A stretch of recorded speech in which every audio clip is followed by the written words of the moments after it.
no desistente não, viu? Amém, irmãos? Amém. Deus abençoe, presbítero Isaac. Não recuar, né? Jamais desistir. Prosseguir para o alvo, que é Cristo Jesus. É o tema do nosso CAAN 2023. Já está presente o nosso professor, eu sei que vocês já estão ansiosos para ouvir a próxima plenária. Pastor Juber Donizete, pastor da Assembleia de Deus, missionário. Ele vai estar discorrendo sobre a disciplina História de Missões. O pastor Juber, ele é casado com a irmã Ana Cristina, é o pai do Lucas, da Maria Luísa, da Ana Júlia, ministro do Evangelho, filiado à Comedetrim e também à CGADB. É contabilista, ele é graduado em Geografia pela PUC de Minas Gerais, é pós-graduado em Psicopedagogia e Direitos Humanos pela UFO, palestrante nas áreas de missões, apologética e escatologia, foi diretor do IBADETRIM, agora IMP, desde 2009 até 2011. Atualmente, ele é pastor auxiliar na Igreja Assembleia de Deus Missão aos Povos, dirigindo a congregação Buritis aqui na cidade de Uberlândia. Então, é bastante extenso o currículo do nosso professor. Aproveitem, extraiam ao máximo o que vocês puderem do nosso palestrante. E também já foi meu professor por algumas vezes. É um grande amigo, que Deus abençoe. Pastor Júlio já está com a oportunidade, pode chegar, nós já que estar ouvindo o Senhor trazer o que Deus já colocou no seu coração. Uma boa aula, Deus abençoe em nome de Jesus.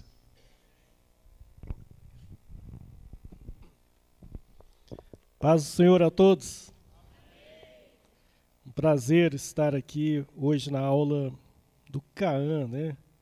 E fico muito grato, né, ao nosso CEMAP, através da diretoria, pastor Alex, evangelista Wagner, irmã Irineia, que nos fez o convite, essa equipe aí do CAAN abençoada, aí o Jorginho, irmão Lúcio, e ver tantos irmãos e irmãs, né, agentes de missão, eu creio, a maioria, que estão aí matriculados nesse curso, alguns fazendo presencial, outros online. A gente louva a Deus pela vida da direção da nossa igreja, do pastor Álvaro, pastor Eurípides, pastor Gerson Marques, e a visão missionária que tem a nossa igreja aqui em Uberlândia, né?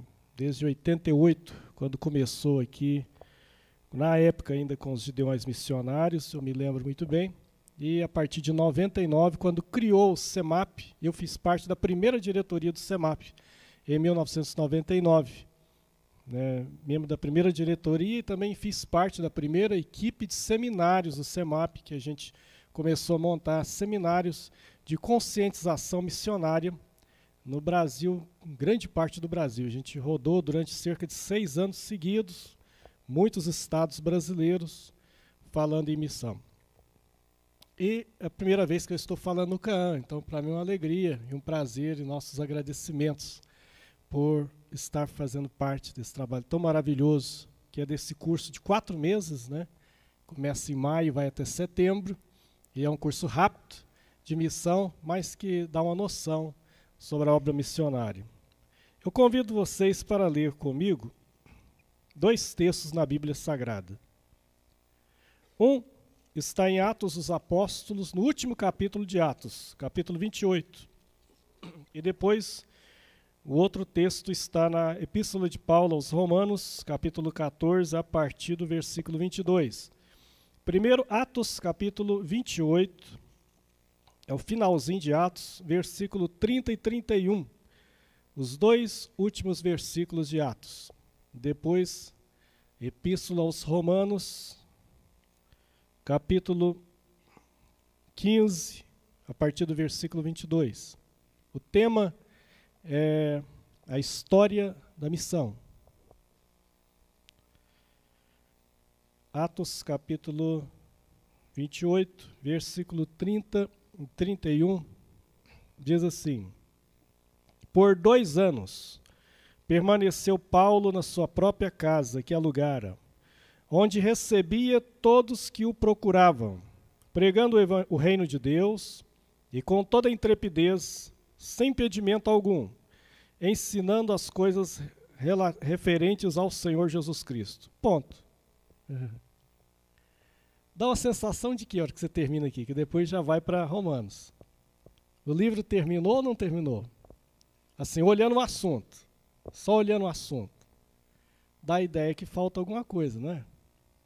Parece que, como se diz, a minissérie, a novela, o filme, terminou sem um final. Não é isso que dá a ideia? Você termina e vai. Aí já vem Romanos. Bom, Romanos capítulo 14, capítulo 15, versículo 22, a seguir.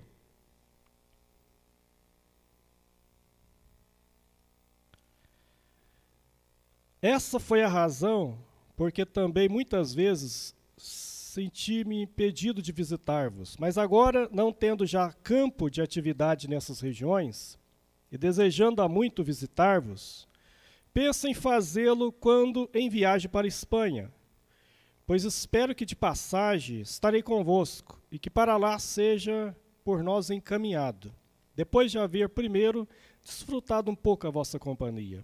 Mas agora estou de partida para Jerusalém, a serviço dos santos, porque aprovo a Macedônia e a Acaia levantar uma coleta em benefício dos pobres, dentre os santos que vivem em Jerusalém. Isso lhes pareceu bem, e mesmo lhes são devedores, porque se os gentios têm sido participantes dos valores espirituais dos judeus, devem também servi-los com os bens materiais. Tendo, pois, concluído isso e havendo consignado esse fruto, passando por vós, irei à Espanha. E bem sei que ao visitar-vos, irei na plenitude da bênção de Cristo. Por que eu li esses dois textos? Que aqui mostra os planos de Paulo. Lá em Atos dos Apóstolos, vocês vão ver só uma parte do que ele falou. Ele fala que estava indo para Jerusalém. Isso, Atos capítulo 20, 21, vai mostrar isso. Ele vai para Jerusalém. E lá ele é preso. Ele vai para ficar preso em Cesareia. 2 anos, sem um julgamento. Um governador, os governadores, né, eles tinham poder, né, era poder executivo, legislativo e executivo, tudo num só. Ele não julga Paulo, esperava uma propina, ele não dá. A coisa é antiga esse negócio. Aí eles montam uma trama para matá-lo, querer os judeus que entreguem para ele voltar para Jerusalém. Ele, percebendo que queriam matá-lo, ele faz algo que só o cidadão romano podia fazer. Ele apela para César. Isso está no Atos, livro de Atos também. Ao fazer isso, ele tinha que ser julgado em Roma. Então eles enviam para Roma, tem um naufrágio no capítulo 27 de Atos. No capítulo 28 ele chega em Roma. Ele chega em Roma. Aqui ele está escrevendo aos romanos antes de ir para Roma. Essa carta foi escrita em torno do ano 57 a 58 depois de Cristo, antes de Paulo ir para Roma. Ele escreve uma carta a uma igreja que ele nunca visitou. Mas logo, logo visitaria, né? Logo, logo não, uns 2 anos depois. Quando ele chega em Roma, eles dão alguns privilégios para ele. Ele pode alugar uma casa, ficava lá um guarda lá do Império Romano, ele ficava até com sentinela lá, por conta do Império lá vigiando ele. E ele livre para receber as pessoas e pregar. Atos termina assim, falando que durante 2 anos ele ficou em Roma. Ou seja, se ele chegou em Roma no ano 60 e Atos termina falando dos 2 anos que ele ficou em Roma, Atos termina então a história, não que ele foi escrito nesse ano, mas ele termina a história no ano 62 depois de Cristo. Atos narra um período histórico que vai da ascensão de Cristo a essa prisão de Paulo no ano 62. A vida de Paulo terminou aí? Não. Paulo ainda viveu mais cerca de 5, 6 anos, porque ele morreu entre o ano 67 a 68. Alguns chegam a falar até 66. Existem muitos livros biográficos sobre Paulo. Um que eu gosto muito é O Apóstolo, escrito por John Pollock. Muito bom. Mas existem outros, né? Outros livros maravilhosos, muitos livros sobre Paulo. Então, ele tinha um plano aqui, ele estava escrevendo, dizendo que ele pretendia ir para a Espanha, ir para tal lugar, mas no livro de Atos não registra isso. Termina com a primeira prisão dele em Roma, teve 2. No ano 62, antes de Nero ficar muito louco, ele ainda não tinha cometido as maiores atrocidades, Paulo é liberto.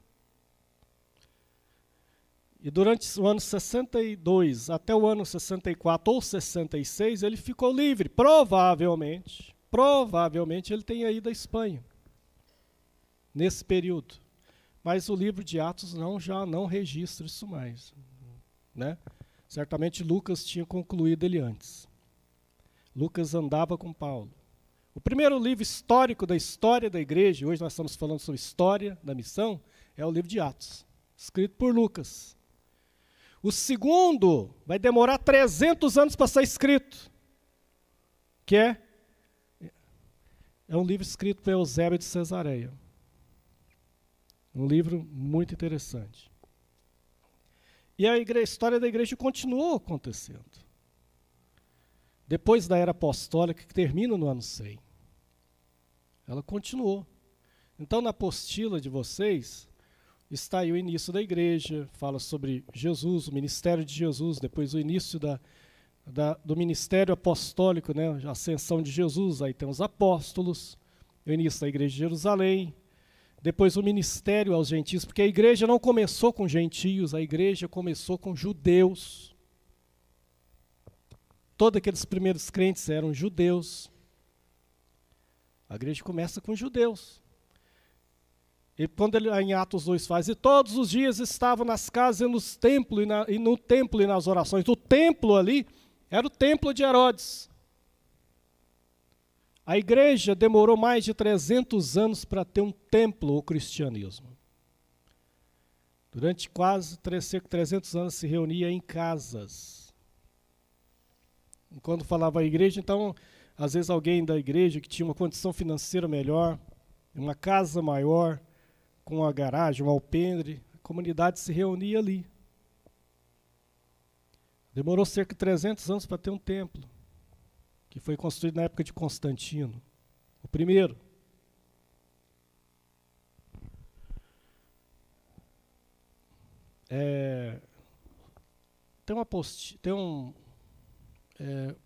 Quem está colocando aí, por favor, pode passar aí já, iniciar o slide, porque está lá Igreja e Missão, pode colocar aí o primeiro tópico. A igreja inicia sem equipamento de som, a igreja inicia sem avião, a igreja inicia sem internet, a igreja inicia sem televisão, e cresceu e evangelizou o Império Romano. Por que será? Eles não tinham nada disso, mas existia uma coisa, eles levaram muito a sério o que Jesus falou em Atos 1 e 8. Ide para Jerusalém e recebei a virtude do Espírito Santo, e ser-me-eis testemunhas em Jerusalém, Samaria, toda a Judeia e até os confins da terra. Eles o fizeram no poder do Espírito Santo. A missão da igreja também hoje só é possível se for no poder do Espírito Santo. A missão da igreja hoje só é possível se ela for centrada numa mensagem cristocêntrica em Jesus. Paulo fala, olha, nada fiz a saber entre vocês a não ser anunciar Cristo e esse crucificado. E não fomos em palavra de sabedoria humana, mas em poder e no Espírito Santo. Ela não mudou nada. Mas a gente às vezes muda as coisas. O que a nossa mensagem hoje também é centrada em Jesus? É no Evangelho. Ali está a nossa semana, pode ir passando. Nós temos desafios. As últimas palavras de Jesus, pode passar, né? Que foi isso aí. O id, o resultado é a glória de Deus. Pode passar. Ali, aquele gráfico ali, né? Mostra, ele já sofreu algumas alterações, mas eu quero usá-lo para mostrar basicamente a composição do mundo hoje dividido em religiões. Aquele bolo ali. Tem uma parte ali que destaca, não destaca? O verde. O que fala ali? Muçulmanos, 22%. Mais de 1 bilhão e tal. Meio mais ou menos. hoje no mundo, 5 vezes ao dia, eles estão rezando, orando para Maomé. 5 vezes ao dia, mais que muitos crentes. Dão esmolas, eles têm que declarar todo dia: Alá é Deus, é o único Deus, e Maomé é o seu profeta. Mais de 1 bilhão de pessoas. Parece tão longe, né? Não, não estão. Não estão. Estão perto. Porque a obra missionária, além da gente ir nela, às vezes ela vem até a gente. Aqui em Uberlândia, nós temos muitos muçulmanos. Descendentes de sírio-libanês, onde a minha esposa trabalha, recentemente receberam uma família no bairro Tiberi, de refugiados do Afeganistão. E lá na escola tem uma criança lá, afegã, que não fala uma palavra em português, mas o inglês fala fluentemente, uma criança de 7 anos. Porque lá eles falavam, o pai era jornalista e teve que fugir, porque o Talibã tomou posse do Afeganistão. Então o Brasil deu asilo, não sei porquê, estão aqui em Uberlândia. Eles estão aqui. Eles já chegaram. –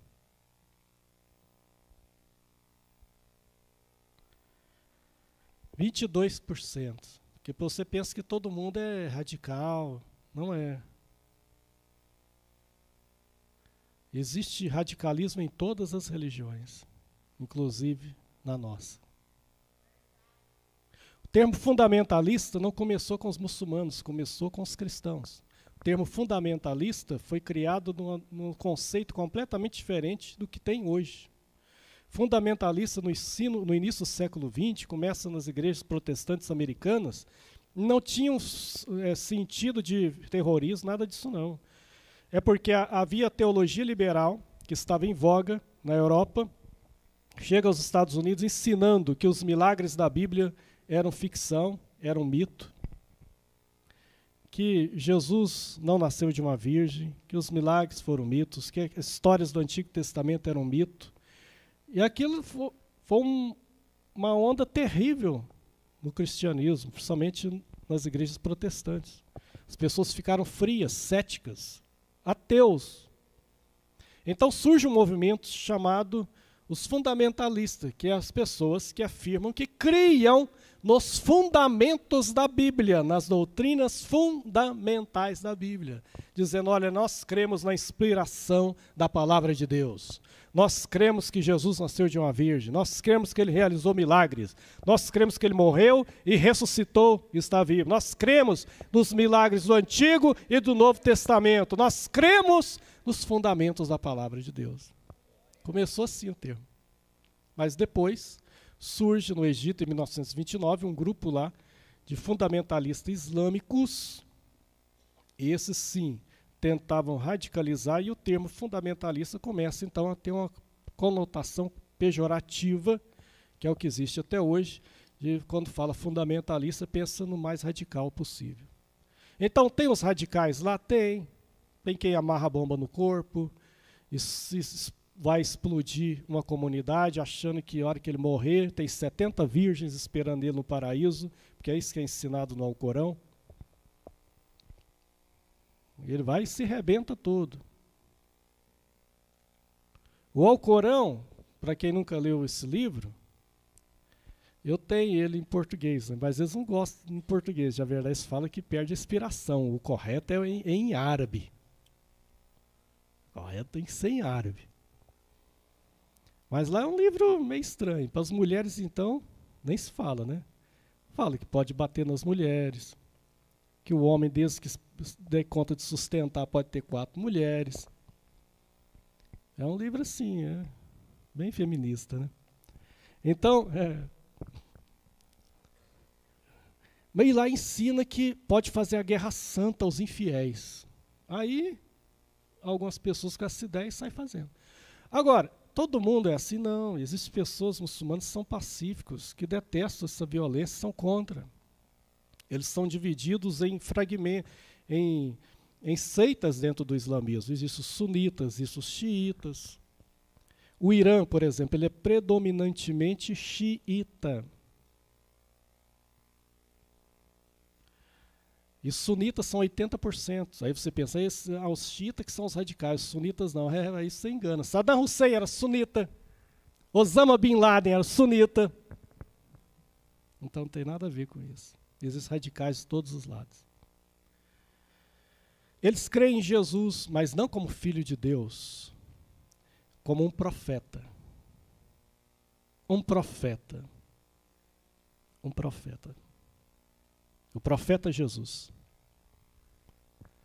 Porque eles dizem que Deus, na Trindade, não existe. Deus, nesse ponto, eles parecem muito com os testemunhos de Jeová. Deus não tem filhos. Jesus é o filho de Maria, está no Alcorão, não filho de Deus. Ele não morreu numa cruz. Na hora que foi para crucificar ele, colocaram outro no lugar dele e ele escapou. É desse jeito. O negócio é tudo atrapalhado. Mas são pessoas que precisam ser alcançadas. Sabe o que mais impacta eles? É o testemunho. Não tanto falar. E não só os muçulmanos, viu? Se você quer ganhar alguém para Jesus, saiba que primeiro o evangelho ele é lido na sua vida. E faz mais efeito do que o falado. As pessoas todos os dias estão lendo o evangelho na sua vida, mesmo se você não abrir a boca.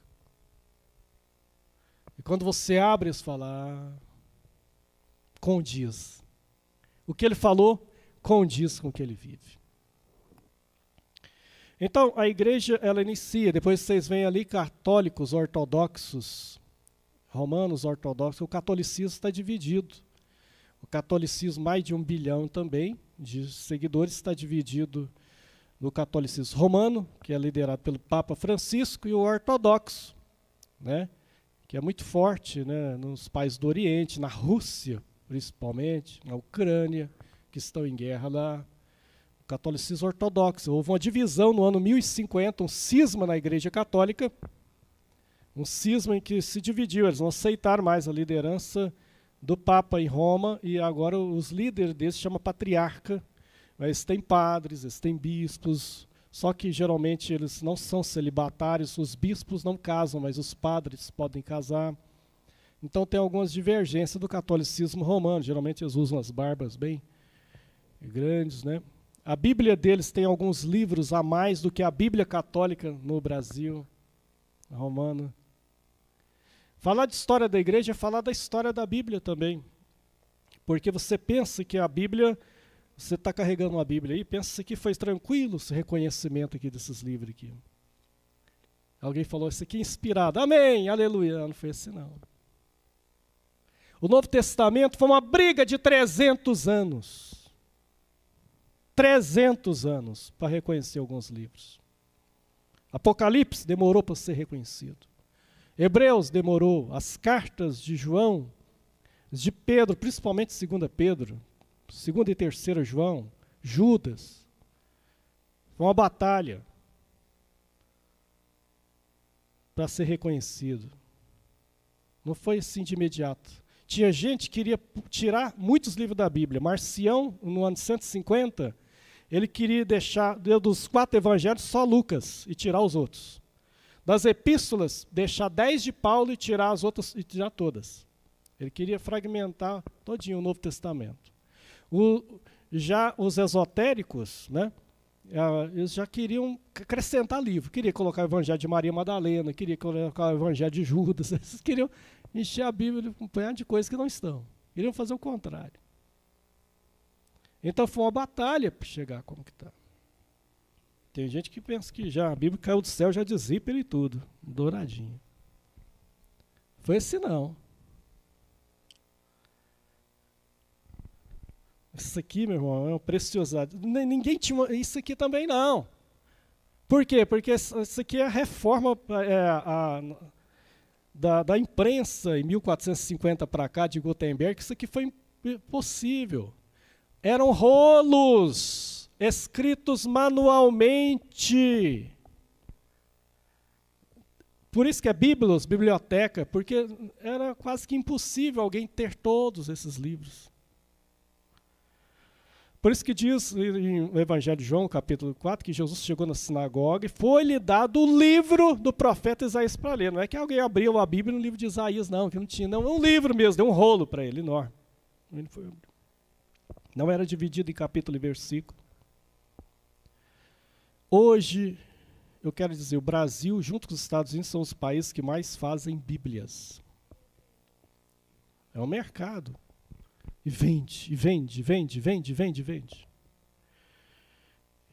Nunca se vendeu tanta Bíblia como hoje. Você fala, aleluia, só que tem um detalhe, nunca se leu tão pouco a Bíblia como hoje. Mas não é falta de opção. Quando eu me converti, ainda adolescente, era poucas opções de Bíblia. A Bíblia, a maioria era tudo preta. Assim, não tinha estudo, não tinha Bíblia de estudo. Eu fui ver a primeira Vida Nova, que era enorme. Mas hoje não, tem a Bíblia Teen, a Bíblia da criança, a Bíblia do jovem, a Bíblia do obreiro, a Bíblia do pastor, a Bíblia da mulher que ora, deve ser certo tem a que não ora, e a Bíblia disso, e a Bíblia daquilo, e várias opções. Mas o povo não lê. E aí compra, põe lá na estante, que é a coleção, e ela fica lá. Aí no domingo, você vem para a igreja. Aí a hora que o pastor fala, vamos abrir aqui no livro de Mateus, capítulo 15. Você abre, fecha, termina o culto, põe lá de novo. Nós estamos vendo uma falta de conhecimento bíblico apavorante. É por isso que as pregações são rasas. É por isso que não tem conteúdo.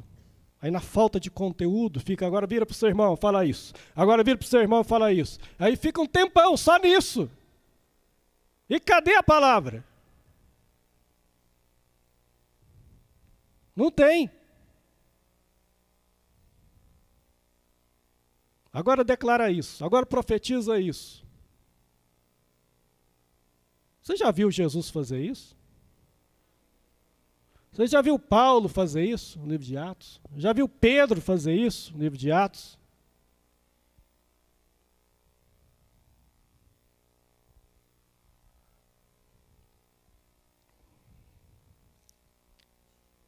Nós estamos num momento crítico. A história da igreja é uma história de missão. O evangelho começa entre os judeus.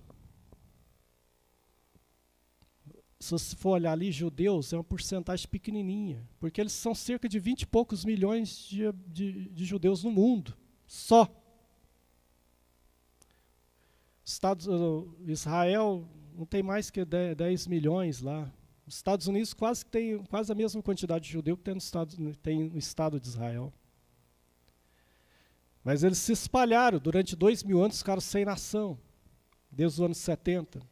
É um milagre a existência do povo judeu. Cadê os moabitas hoje? Cadê os filisteus? Cadê os edonitas? Cadê os hititas? Cadê os jebuseus? Cadê os assírios? Cadê os babilônios? Acabou. Mas e os judeus? Estão aí. Estão aqui também. Estão no Brasil. E geralmente em posição de influência. O maior apresentador de televisão no Brasil tem um nome comercial de Silvio Santos, nome artístico, mas o nome dele não é esse, não. O nome dele é Cenoura Bravanel. Ele é um judeu. Que uma vez por ano, ele vai na sinagoga uma vez por ano só, no dia de Yom Kippur, no dia do perdão. Luciano Huck, judeu. Joseph Safra, do Banco Safra, judeu. Samuel Klein, de Casas Bahia, judeu.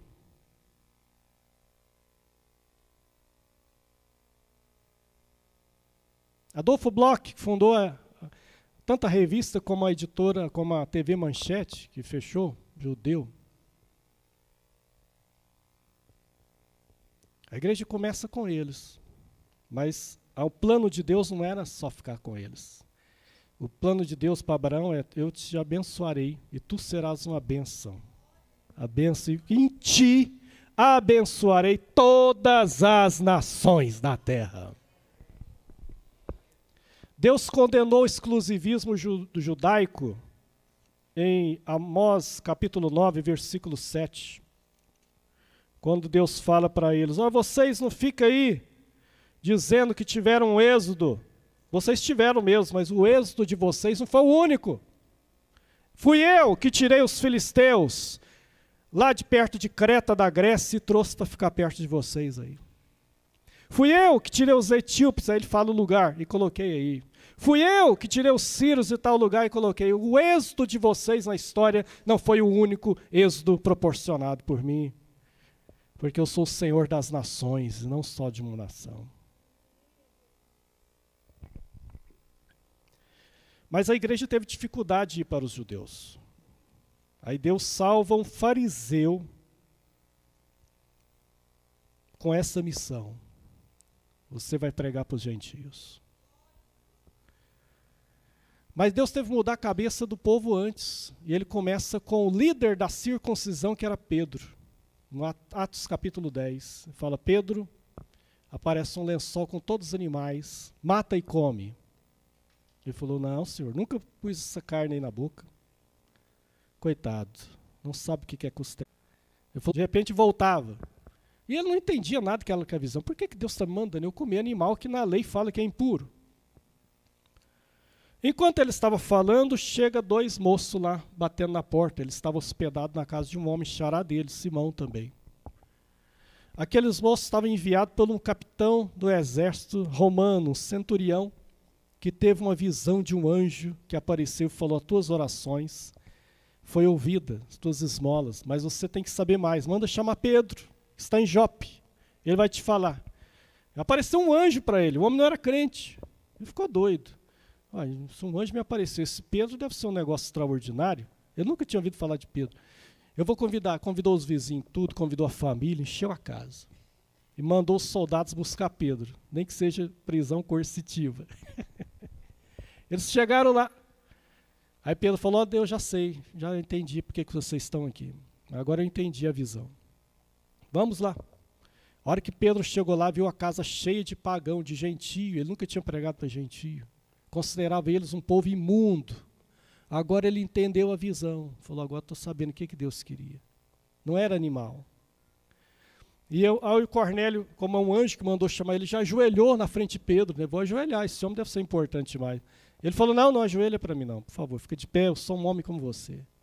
Ele contou a história da visão que o anjo mandou chamá-lo. E Pedro começa a pregar.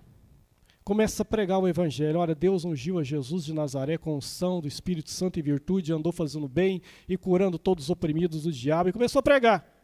Pedro não tinha coragem de fazer um apelo, porque ele nunca pregou para gentio, considerava eles imundos. Tinha os irmãos lá de Jerusalém juntos, não ia dedurar ele lá para a diretoria na igreja. E ele não ia para fazer apelo, mas o Espírito Santo não permitiu ele fazer apelo. O Espírito Santo caiu no meio da pregação em cima do povo. E eles começaram, o povo pagão, incrédulo, começou a falar em línguas e profetizar. Deus, quando quer fazer um negócio, ele faz. Não tem nada que impede, nem a gente. Porque às vezes a gente começa a querer atrapalhar a coisa. Terminou, Pedro falou: olha, o que eu vou fazer com esse povo? Já foi tudo batizado com o Espírito Santo só na hora da pregação. Ô, gente, vamos batizar esse povo nas águas? E batizou eles. Aí tem uns irmãozinhos abençoados. Foram lá para Tiago, e Tiago, que era o pastor presidente em Jerusalém, não era Pedro, igual a igreja católica ensina. Pedro só liderou no início, depois Tiago passou a ser o líder. Atos capítulo 15 mostra isso claramente. E aí, onde Pedro chega na igreja, eu imagino ele chegando na igreja, alguém, o porteiro lá da porta, falando para ele: ô Pedro, o negócio tá bom para você aqui não. Tem uma reunião da diretoria aí hoje te esperando. O negócio tá bom não. Ele chega lá, tá um conselho. Ouvimos falar, já começaram assim com ele, que o irmão participou de uma reunião com pagãos, incrédulos, pregou para eles, e mais, batizou eles. É verdade? Ele falou, é verdade. Eu preguei, eu batizei eles. Mas como? Não, é o seguinte, olha, no meio da pregação, o Espírito Santo caiu sobre eles. E eles falavam em língua e profetizavam, como nós, lá no início. Aí eu pensei o seguinte, Pedro era muito simples, mas muito direto. Eu pensei o seguinte, se Deus deu a eles o Espírito Santo, como a nós no início, quem era eu para negar a água para eles? Calou todo mundo, irmão. Não tinha o que falar o quê, ué?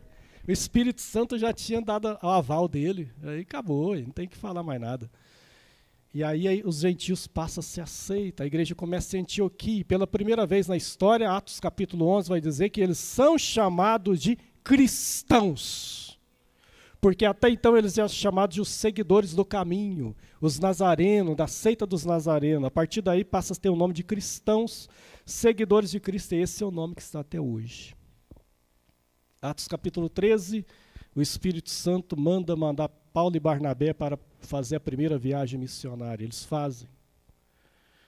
E aí a obra vai se espalhando de uma forma tremenda. Quando chega lá em Tessalônica, eles vão dizer o seguinte, ó, esses tendo revolucionado o mundo, Atos capítulo 17, chegaram até aqui. Esses tendo revolucionado o mundo chegaram até aqui com essa pregação. Olha que coisa maravilhosa. A igreja se espalhou. Quando o Apocalipse é escrito, a igreja estava bem espalhada. Os apóstolos morreram, a igreja continuou. Os próximos que sucederam foram chamados os pais da igreja, o período patriarcal, que vai do ano 100 até o ano 400, 500. A igreja sofre perseguição terrivelmente, mas ela cresce. Seitas aparecem. O diabo tenta destruir a igreja por dentro, com seitas. Né? Os agnósticos, foi a primeira seita herética que surgiu na igreja. Por isso a carta aos Colossenses foi escrita para combater o gnosticismo. Por isso a primeira epístola de João foi escrita para combater o gnosticismo, que eles diziam que Jesus não veio em carne. É por isso que João fala, quem diz que Jesus não veio em carne, esse é do espírito do anticristo. Então já tinha heresias. Paulo fala, olha, vai ter pessoas que vão ter comichão nos ouvidos para ouvir a sã doutrina. Depois vai surgir outros, vai surgir um terrível chamado Ário, no ano 300. Ário cria um movimento parecido à doutrina do Testemunho de Jeová. Ele não cria na Trindade, era só o Pai. Foi algo terrível. Enquanto isso, os livros do Novo Testamento estavam tendo reconhecimento, até que fecha o cânon sagrado do Novo Testamento. O do Antigo já tinha fechado. Mas no ano 300, a igreja é reconhecida como parte do Império Romano, com liberdade religiosa. Aí você fala aleluia, mas aí que foi uma maior tragédia. A perseguição cessou, mas a igreja agora ela se torna oficial do Império, com o Édito de Milão, em 311, 312, por Constantino. O que aconteceu? Milhares de pessoas, vieram para a igreja, mas sem conversão nenhuma. Foi uma adesão sem conversão. Todo mundo queria ser parte da religião do imperador. E começaram pessoas a vir para a igreja com tudo que tinha lá. Então começaram a fazer adaptação. Tinha uma indústria de idolatria na época. Se você ler Atos capítulo 19, você vai ver como que essa indústria era forte. Quando Paulo prega em Éfeso, o povo se converte e a indústria idolátrica entra em colapso. Então tinha uma indústria. Então eles falaram, e agora? Eles adaptaram. Então, em vez de fazer uma estátua de Zeus, de Apolo, de Afrodite, ele fazia do apóstolo Pedro, da Virgem Maria, e trazia. E o povo aceitava. E a hora que viam, estava adorando. O catolicismo começa assim. Começou assim. Os imperadores agora queriam nomear pessoas na igreja, em cargos importantes. Põe meu primo lá para um bispo da igreja tal. A igreja foi perdendo a essência todinha. toda. A obra missionária começa a cessar. A igreja se institucionaliza. Mas, e vai. Aí entra a famosa Era das Trevas, o período da Idade Média. A Bíblia passa a ser proibida, porque quem lia a Bíblia ficava doido. Só os padres podem ler a Bíblia e ter acesso a ela. A missa era em latim, mas e os outros povos? Não entendia nada. Dominus, e o povo, amém, amém. Mas ninguém estava sabendo nada do que estava falando, né? Meus avós, meus bisavós, foram assim. A missa não era de frente para o povo, era de costa. Era de costa para o povo. Isso só mudou no século XX, no Concílio Vaticano II, 1962 a 65, quando a missa passa a ser celebrada de frente e passa a se autorizar o uso da Bíblia. Mas mesmo assim, eles continuam só com os textinhos lá. Em 1517, um padre, um monge alemão, lendo em latim a sua Bíblia, um homem que tinha profundas contradições, que fazia jejum e mais jejum, penitência, se autoflagelava para aplacar o pecado, ele tinha medo de Deus e do inferno. Ele abre a Bíblia em Romanos capítulo 1, versículo 15 e 16, porque o justo viverá da fé. E aquilo queima o coração daquele padre. Ele fala, peraí, está tudo errado. Não é mais pelas minhas obras, é pela fé, é pela graça. Não se pode vender salvação. O povo ia para a praça pública, estava construindo a Capela de Sistina em Roma, e estava arrecadando dinheiro, vendendo indulgência. Olha, quando você doar o seu dinheiro aqui, quando a moedinha cair aqui, a alma da sua avó entra no paraíso e sai do purgatório. E vendia indulgência, olha, está aqui a indulgência da sua avó. Aí Lutero fala, olha, bateu lá na Catedral de Wittenberg, 95 teses, só pela graça, só pela fé, só pela Escritura. Condenam ele. Aí o príncipe Carlos da Prússia acolhe ele no castelo.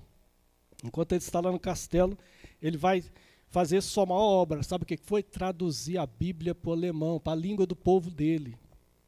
Para o povo ter acesso à palavra. A Igreja Católica reage, faz o Concílio de Trento, em 1549. Cria-se a Companhia dos Jesuítas, está aí na sua apostila, as Missões Católicas. Eles fizeram missão também. Então eles enviam, eles em missões, no mundo inteiro. O Brasil foi palco disso, os jesuítas, a primeira educação no Brasil foi a educação jesuíta, em 1500, com Anchieta. Isso está nos livros de história. Se você, quem é do Rio Grande do Sul aqui, irmão Wagner é do Rio Grande do Sul, né, da região lá das Missões, quer dizer, o nome é esse, região das Missões, é porque lá tem monumentos históricos lá, de mosteiros dos jesuítas, quando vieram no Brasil. Houve uma missão jesuíta em várias partes do mundo. Eles fizeram missão também, do jeito deles. Existe um livro, um filme que chama A Missão, com Robert De Niro, mostra muito bem a missão jesuíta católica. Então houve um contraponto. Enquanto isso, o movimento protestante ganha forma, com Zwinglio, com Calvino, com Armínio. No século XVII, surge a missão wesleyana, o movimento wesleyano na Inglaterra. E pouco depois inicia o movimento das missões modernas, com William Carey, indo para as Índias em 1792. Em 1800, o Brasil, o primeiro missionário que chegou aqui foi em 1557, um missionário inglês que foi morto pelos jesuítas, porque era um herege, né? Em 1640 houve uma nova invasão aqui dos holandeses, e eles eram anglicanos. Mas os portugueses expulsam eles do estado de Pernambuco. E o Brasil só vai ter outra investida protestante em 1824, quando o Império do Brasil, né, com Dom Pedro I, eles começam a abrir as portas do Brasil para a mão de obra estrangeira. E os primeiros que chegam aqui são os alemães. Só que esses alemães eram luteranos. Depois vieram presbiterianos, congregacionais, batistas, metodistas. O Brasil é um povo sem história no sentido assim, que não tem concepção histórica, não sabe por que as coisas aconteceram. Quando os protestantes chegaram, a Constituição do Brasil de 1824 era uma Constituição que dizia que a religião oficial do Brasil era católica. Então, para ter outro culto no Brasil, podia ter, desde que fosse só no idioma nativo deles. Ou seja, quem era luterano só podia fazer um culto em alemão para a sua comunidade. Quem era inglês, só, né, no inglês, quer dizer, o povão ficava fora, no risco de não converter ninguém. Os cemitérios católicos não poderiam enterrar protestante. A igreja protestante podia existir no Brasil, mas ela não podia ter alguns símbolos. Ela não podia ter sino, ela não podia ter cruz. Aí, a hora que vieram as outras gerações protestantes, sem saber da história, não tinham cruz e pensavam que cruz era pecado. Mas por que não tem cruz? É porque é pecado. Não, ele não sabe da história, porque, na verdade, era porque foi proibido pelos católicos.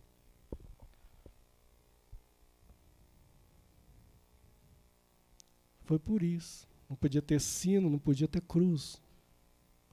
O povo não sabe a história. Aí a proclamação da República é proclamada em 1889, e aí a igreja e o Estado se separam, e então passa a se liberar, não tem mais uma religião oficial no Brasil. E aí em 1910, 1911, chegam os primeiros pentecostais no Brasil, vindo lá do movimento da Rua Azusa nos Estados Unidos, um avivamento lá. Um italiano e 2 suecos. O italiano vai para São Paulo, Paraná, e cria a Congregação Cristã no Brasil. Os suecos, Daniel Berg e Gunnar Bing, vão para Belém do Pará e fundam a Missão da Fé Apostólica, nome que ficou de 1911 a 1918. 18 de junho de 1911 começa a Assembleia de Deus. Aí ela passa a usar o mesmo nome que em 1914 a comunidade pentecostal lá nos Estados Unidos estava usando, Igrejas Assembleias de Deus. Que começa na forma mais interessante. A capital do Brasil na época era o Rio de Janeiro, São Paulo já estava começando uma indústria. Então, se fosse pensar estrategicamente, quando eles vieram, fosse fazer um plano de estratégia, eles teriam vindo para São Paulo ou para o Rio. Mas não foi assim. Eles estavam orando, botaram a mão lá no mapa, lá, saiu lá Pará. Eles não sabiam que país é esse, Pará. Não achou nenhum país. Até que se descobriu que Pará não era um país, mas era o nome de um estado do Brasil. E eles vêm para Belém do Pará por causa disso. Vêm para o norte do país. Para o norte, irmão. E não para o sudeste. E do norte ela vai para o nordeste e depois chega no sudeste. A Assembleia de Deus começou assim.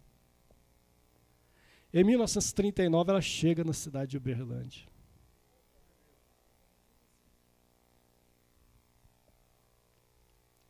E começou de uma maneira muito simples, né? Um diácono que veio de Ribeirão Preto, lá para Uberaba, Joaquim Honório Tostes, e vem para cá e começa essa igreja. De forma simples. Sabe quem foi um dos maiores missionários no Brasil? Os comportores. Sabe quem que era comportor?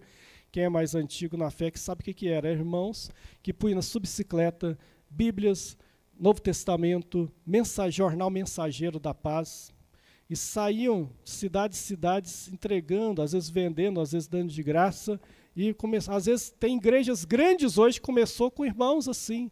Eles não eram nem obreiro. Saíam pregando, evangelizando, distribuindo Novo Testamento, Bíblias, harpa, por amor, sem salário, sem nada, sem estrutura nenhuma.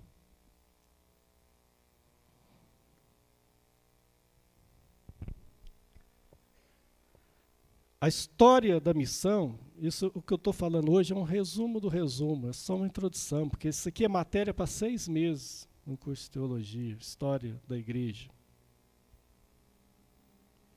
A gente pega um ponto desse que eu falei e fala um tempão. Eu estou dando só uma introdução, mostrando o que é a nossa história. A história da igreja é uma história de missão.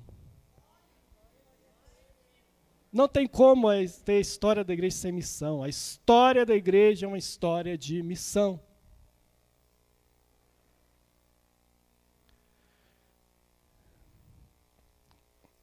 Ali fala no ateísmo. Existem países que a religião, oficialmente eles têm que ser ateus, né? 63% lá da China se declara sem religião. Porque eles tentaram impor isso lá em 1949. Mataram pastores, enterraram alguns vivos, queimaram igrejas, pensou que tinha acabado com a igreja. Na década de 80, eles descobrem que tinha mais de 80 milhões de crentes lá. Como? Eles se reúnem nas cavernas, subterrâneos, às vezes lendo um pedaço da Bíblia, o outro empresta outro pedaço que leu e trocam, e a igreja cresce. Um dos lugares que a igreja mais cresce hoje é o Irã. O Irã, com os ayatollah lá dominando. É um dos lugares que mais cresce, principalmente entre as mulheres. E está tendo quase uma revolução no Irã com as mulheres lá.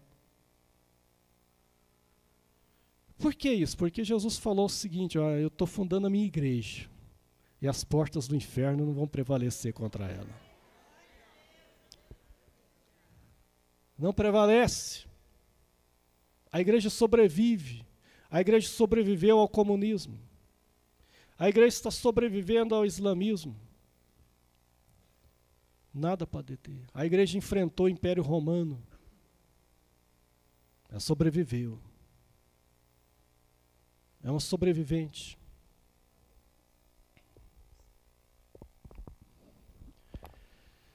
Mas ela tem que ser feita pela fé. Pela fé. Eu tenho 21 anos que eu sou pastor. A primeira igreja que eu pastoreei foi a igreja que o irmão Lúcio congrega, Daniel Fonseca. Eu fui o primeiro pastor lá. Era uma subcongregação. E depois, quando oficializou como congregação, eu fui o primeiro pastor. Eu tomei posse em janeiro. A agenda da igreja estava pronta. Eu falei, não dá para marcar festa nenhuma, né? Começou agora a igreja. Primeiro culto eu não sabia quantas pessoas ia ter. Cheguei lá, quase 7h30, ninguém. Falei, aqui hoje eu oro, minha esposa canta o hino, vamos ver como vai ser.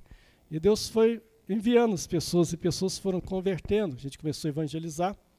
2 meses depois eu marquei uma cruzada na porta da igreja lá. Aí o pessoal falou, não, pastor, não faz isso não. Faz isso não, aqui tem boca de fumo, aqui tem isso, tem aquilo, vai ser um negócio. Eu falei, não, nós vamos fazer, em nome de Jesus. E fizemos, não sei se pela fé ou maluquice, mas a gente fez. 11 pessoas aceitou Jesus. Não teve nenhum incidente, ninguém. Nessas pessoas que eles falavam que era perigoso, eu fui na casa deles, orei por eles. Porque quando um valente domina um lugar, mas chega o mais valente, Jesus falou, ele amarra o valente. Às vezes tem um valente no lugar, mas o mais valente chega. Não eu, é claro, o mais valente Jesus. Chega e através da gente amarra. Deixamos lá em um ano com 35 pessoas, né? Firmes, alguns congregados, até um terreno. E fomos para outro lugar. E cada lugar é um desafio, cada lugar é uma missão. E cada lugar tem sua peculiaridade. E você também está servindo a Deus onde você está, né? E se você está aqui num curso desse, é porque você tem um desejo no coração de fazer algo para o reino de Deus. Fazer algo. E você está se colocando e dizendo, Senhor, qual que é o objetivo que o Senhor quer da minha vida, né? Quando Moody era um jovem convertido, ele escutou 2 pastores conversando. E diziam assim, o mundo ainda há de ver o que Deus vai fazer com alguém totalmente entregue nas suas mãos. Moody ouviu aquilo e falou, pelo Espírito Santo eu serei esse homem. Deus usou ele como o maior evangelista do século XIX. Um homem sem instrução, mas usado por Deus de forma poderosa. Quando a gente se coloca nas mãos de Deus, Deus faz o impossível. Nessa mesmo bairro que a gente iniciou, os ataques malignos vieram e foram fortes. Minha esposa teve câncer de ovário. Os médicos falaram, olha, tem que fazer cirurgia radical, tem que tirar tudo. Com 30 anos de idade. Mas nós buscamos a Deus. E Deus reverteu o quadro. Não somente ela foi curada, mas com o ovário que sobrou, nós tivemos 3 filhos de uma vez só. Deus faz coisas extraordinárias. Porque eu tinha marcado naquela semana para falar sobre os dons espirituais. E eu não dei conta de falar. Como que eu vou falar sobre dons espirituais? Minha esposa com um diagnóstico desse. Não dei conta. Mas a hora que eu recebi a bênção, eu falei, agora nós vamos falar. Irmãos, dons de curar. E falamos em nome de Jesus. Vai aparecer coisas. Não pense que você não vai enfrentar batalha. Você vai enfrentar. Mas você tem que crer e confiar. E você vai passar por isso. Você vai poder servir a Deus de acordo com o seu desejo. Eu não sei se você vai ser um missionário em outro país, se você vai para outra cidade, ou se o plano que Deus tem com você é nessa cidade. O importante é você servir a Deus de acordo com a sua vontade, fazer aquilo que Ele quer que você faça. Não force nenhuma porta, deixa Deus abrir as portas para você e Ele abre, não precisa forçar porta nenhuma. Não precisa forçar situação nenhuma. Se você tem realmente a vocação, o chamado de Deus, no tempo certo, o que tiver que acontecer, vai acontecer. Às vezes não acontece no tempo nosso. Para encerrar, eu encerro falando sobre Paulo. Ele se converteu. Ele tinha um chamado, tinha, que eu falei, pregar para os gentios. Você acha que foi imediato? Foi não. Se você ler Gálatas, você vai ver que ele falou, depois de convertido, eu fui para a região da Arábia, fiquei 3 anos lá, sumiu do mapa lá. Ninguém sabe o que ele fez lá. Depois ele voltou, ficou 15 dias com Pedro em Jerusalém, e vai para Tarso e some. 14 anos. Sumiu Paulo, ninguém sabe o que ele fez com 14 anos.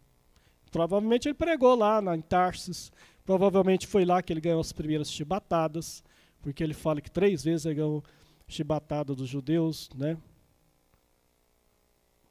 Uma quarentena menos... 3 quarentenas menos 1, né? Você imagina, né? 39 chicotadas de uma vez só. Pá, pá, pá. Que eles acreditavam que na 40 a pessoa desmaiava. Olha só a mente deles. Então pode dar 39.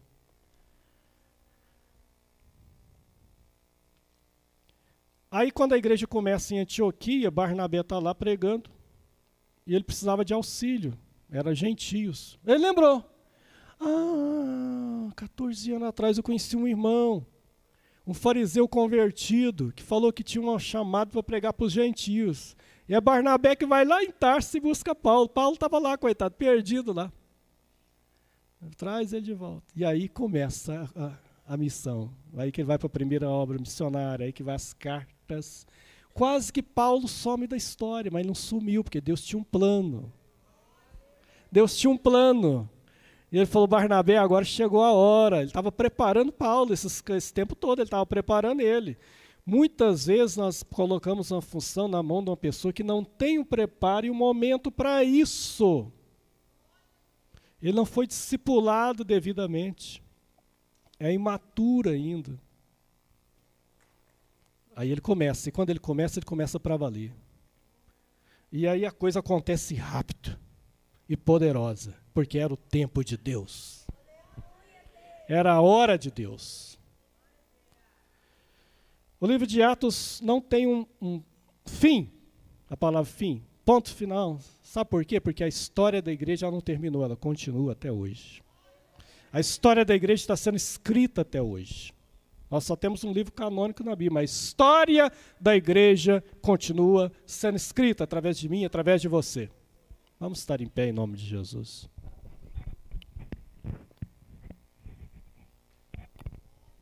Igreja e missão. A missão é pregar o Evangelho. eu tenho que fazer isso, tenho que fazer aquilo. Não. Se coloca nas mãos do Senhor. É claro que para uma missão estrangeira tem que ter um preparo, sim, aprender um idioma, tem que ter uma preparação transcultural, né? Tem algumas coisas que você tem que saber sobre determinado lugar, porque cada lugar tem uma história, cada lugar tem um costume. Dentro do Brasil, há regiões completamente diferentes uma da outra, mesmo que o idioma é o mesmo. Agora imagina num país que tem várias línguas e dialetos. A China tem várias línguas e dialetos, a Índia, várias línguas e dialetos. Você chega num lugar, se você der a mão esquerda, é ofensa. Tudo são costumes diferentes, você tem que saber. Mas isso até dentro do nosso país é assim, apesar do mesmo idioma. Eu cheguei para pregar, dar um seminário lá em Salvador. Aí os irmãos, irmão, as irmãs aqui estão preparando a farda, para a farda. Eu falei, mas que farda é essa? A farda que eu conheço é farda do quartel, farda do exército. Não, era o uniforme lá do senhor lá. Então muda tudo, às vezes de um lugar para o outro, né? Assim, é o português, mas muda a coisa. Que Deus te use, né, naquilo que Ele tem projetado para a sua vida. Isso é que é o importante. Amém? Pai, nós te damos graças, ó Deus, por estarmos aqui, no nome de Jesus, nesse curso, com todos esses irmãos amados que aqui vieram para aprender mais sobre a obra de missão. Ó Pai, que o Senhor continue abençoando a nossa igreja, a nossa diretoria, a nossa CEMAP, toda a coordenação, o CAAN, ó Deus, e a vida de cada um deles, das suas famílias, que o Senhor possa usar a cada um no engrandecimento do Teu reino na terra, porque a obra é Tua e nós somos Teus também.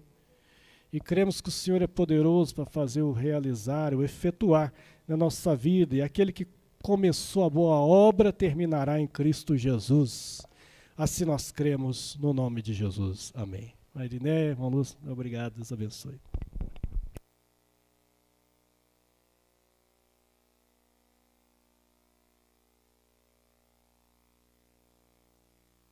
Amém. Louvado seja Deus pela vida do pastor Júbio. Nós queremos estar presenteando o senhor com a lembrancinha deste momento que o senhor teve aqui. O aluno Gabriel vai estar vindo aqui entregar essa lembrancinha para o pastor Júbio. Foi uma honra para nós, foi muito gratificante ter o senhor aqui nessa tarde, em nome de Jesus. Uma salva de palmas.